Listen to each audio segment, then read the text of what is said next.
यहाँ एमएस धोनी की बात करना बेहद ज़रूरी हो जाता है, क्योंकि देखिए लगातार हमने पिछले सीज़न में भी देखा ऋतुराज गायकवाड़ की कप्तानी में सीएसके संघर्ष करती हुई हमें नजर आई थी। उसके बाद फिर एमएस धोनी के जो ऑर्डर जिस टाइम पर वो आ रहे, लगातार वो 7वें या 8वीं पोजीशन पे ही आ रहे थे, यानी फिनिशर की भूमिका निभाते हुए नजर आ रहे थे। जहाँ अगर जो बल्लेबाजी क्रम है अगर वो लगातार गिरता चला जा रहा था तो वो उतना संभल नहीं पा रहा था।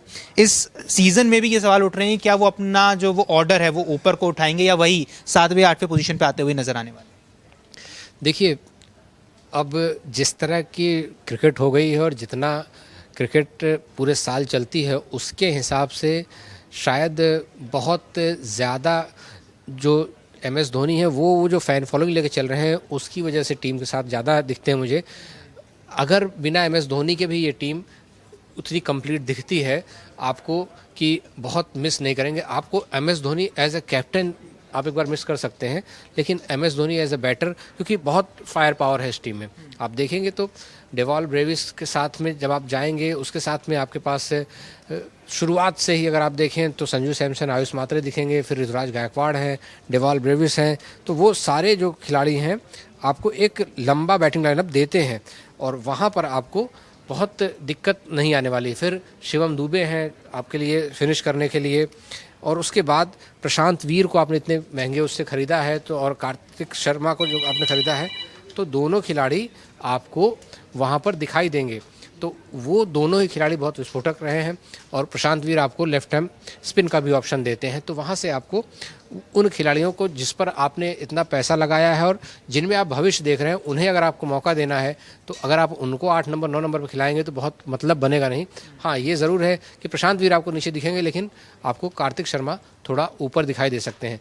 फिर भी एमएस धोनी आखिर के ही वही 3-4 ओवर खेलते हुए दिखेंगे। हाँ, हो सकता है कि थोड़े से ऊपर की जो बात है आ जाए, बट बहुत चांसेस दिखते नहीं हैं। ये बात होगी सीएसके में। अब बात कर लेते हैं राजस्थान रॉयल्स के बारे में, क्योंकि देखिए यहाँ पर एक विस्फोटक बल्लेबाज है, इनके बारे में लगातार बात कही जा रही है, वैभव सूर्यवंशी। उनके फॉर्म को लेकर लगातार उनसे जो बातचीत भी हुई है, कई लोगों की जो इंटरव्यूज हम देख भी रहे हैं। ऐसे में वैभव सूर्यवंशी क्या कुछ खास इस बार कर सकते हैं आईपीएल के दौरान, क्योंकि जिस तरीके के हमने उनके पिछले मैचेस भी देखे हैं, जिस तरीके की बल्लेबाजी रही है?